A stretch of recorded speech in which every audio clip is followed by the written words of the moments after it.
میرا غفلت میں ڈوبا دل. ہمارے نبی صلی اللہ علیہ وسلم نے ایسی غذائیں استعمال کی ہیں کہ ان کو کھا کے موٹاپا نہیں آتا. وہ الگ بات ہے, وہ عرب میں تھی وہی, لیکن اللہ ایسی چیز پیدا ہی نہیں کرتا پیغمبروں کے لیے نا کہ وہ کھائیں اور ہمارے لیے وہ ایک نمونہ بن جائے. اگر نبی صلی اللہ علیہ وسلم کے پاس چاول ہوتے اور آپ کھا رہے ہوتے تو ہم کہتے ہفتے میں 6 دفعہ چاول کھانا سنت ہے. تو اللہ نے کھانے نہیں دی ایسی چیزیں.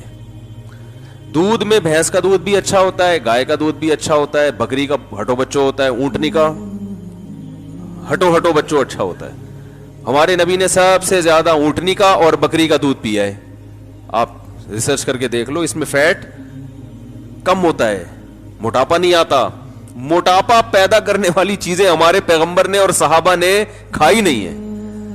اونٹنی کا دودھ اور بکری کا دودھ, یہ چیزیں یہ موٹاپا نہیں پیدا, اس میں فیٹ نہیں ہوتا اونٹنی کے دودھ میں, اور جگر کے لیے بہت اچھا ہوتا ہے. پھر جو کھائیے, گندم بہت کم کھائیے. تو کھجور تو مستقل, آپ کھجوریں کھاتے رہیں, عادت ڈالیں, آپ دیکھو آپ کے چہرہ پہ ایسی فریشنس آ جائے گی نا, کیونکہ آپ صلی اللہ علیہ وسلم نے فرمایا افطار کس سے کرو, کھجور سے. اس کو آپ نے طیب فرمایا, ایسی پاکیزہ چیز ہے, کیونکہ جب خالی پیٹ ہے نا تو جو کھاؤ گے ٹھا کر کے لگے گا جسم کو. تو ایسے موقع پہ گٹکا بھی کھا سکتے ہو, اس وقت جو گٹکے کا اثر ہوگا وہ بھرے ہوئے پیٹ نہیں ہوگا. چرس بھی پی سکتے ہو, سگریٹ بھی پی سکتے ہو, ہیروئن بھی کھا سکتے ہو, پی سکتے ہو, اور بریانی بھی پھوڑ سکتے ہو, کچھ بھی کھا سکتے ہو. لیکن آپ نے فرمایا کہ ایسے موقع پہ کیا کھانا ہے, کھجور. آپ کہہ سکتے ہیں ہم تو رمضان میں کھجوریں کھاتے ہیں تو ہمارے چہرے پر تو وہ فریشنس اور یہ سب ویکنس ختم نہیں ہوتی. وجہ اس کی ہے کہ 2 دانے آپ کھجور کے کھاتے ہیں, پھر طبیعت سے رول سموسے پھوڑتے ہیں. ٹھیک ہے, تو بھائی کھجور کا مطلب پتا ہے, پھر کھجور ہی کھاؤ, پیٹ بھرو کھجور سے. اور یہ دماغ میں سے نکال دیں کہ کھجور کھائیں گے تو پھر فلاں چیز کی کمی کیسے پوری ہوگی. وہ سب کچھ اللہ نے اس میں, صرف کھجور ہی کھا لینا آپ, سب کچھ ہو جائے گا.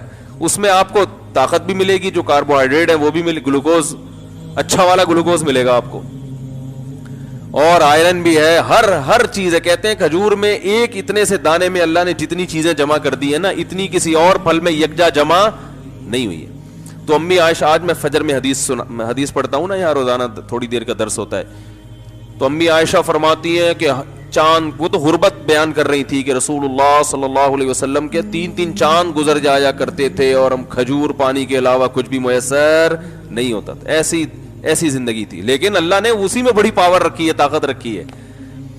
تو چیزیں کھائیں, وہ بھی کھاتے ہیں, چھوڑ کون سکتا ہے, لیکن زیادہ آہستہ آہستہ جو فوکس کریں نا ان چیزوں کو. انجیر ہے, عرب لوگ کھاتے ہیں. میں شام کو, آپ کو پتا ہم ترکی گئے تو وہاں شامی مہاجرین بہت تھے, تو ہم جب شام کے لوگوں کو دیکھتے تھے, ان کے چہرے میں الگ ہی رونق, چہرے میں الگ ہی نور.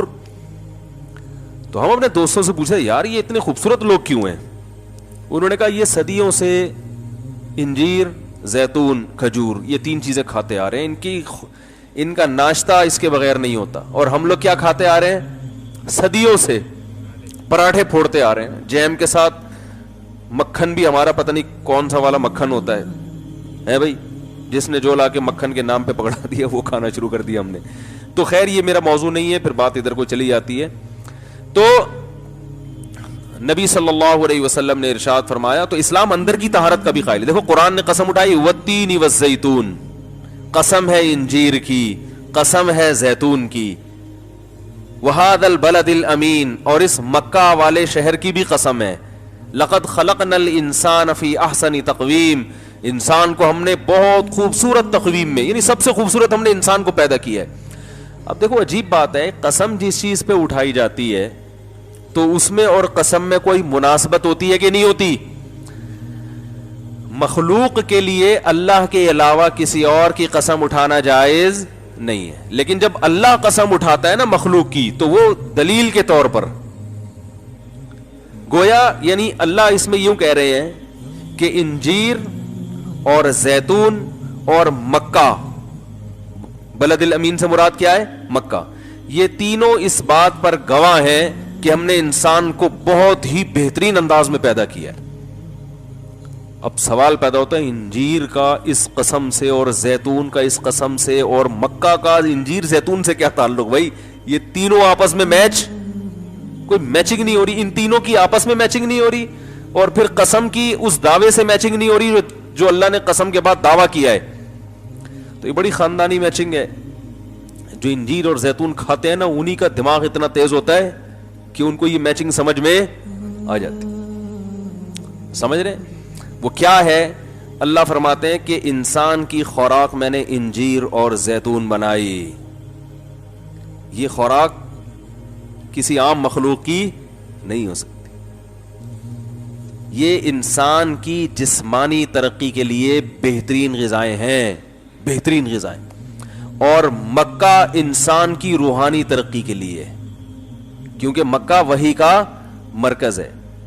تو تہذیب یافتہ زندگی گزارنے کے لیے گائیڈنس اس کو کہاں سے مل رہی ہے؟ مکہ سے، جو اس کی روح کو طاقت دے رہا ہے. اگر مکہ میں وحی نازل نہ ہوتی انسان تہذیب سے دور ہوتا، زنا کر رہے ہوتے، گے میرج کو حلال کر دیا ہوتا، ہومو سیکس کو جیسے کر دیا انہوں نے، ابا کو اولڈ ہوم میں جمع کرا رہے ہوتے، ہم بھی کرا رہے ہوتے. ہم کیوں نہیں کراتے بھائی؟ ارے ابا اماں کو ہم کیوں گھر میں خدمت کرتے ہیں؟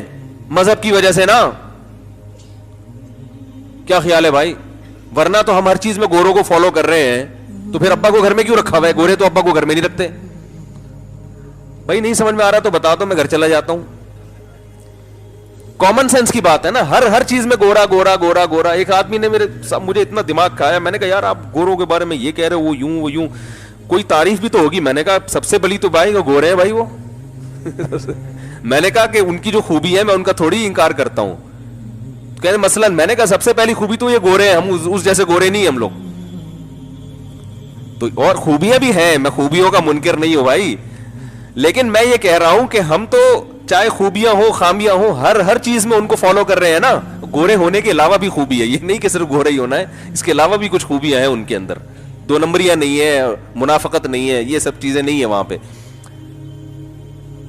تو اب کیا ہے کہ ہر چیز میں ان کو فالو کر رہے ہیں. تو اس اصول کے تحت تو ہمیں اپنے ابا اماں کو کہاں جمع کرا دینا چاہیے تھا، لیکن نہیں جمع کراتے. بھائی مذہب ہے یار، اللہ اس کے رسول کا حکم ہے تو عذاب آئے گا.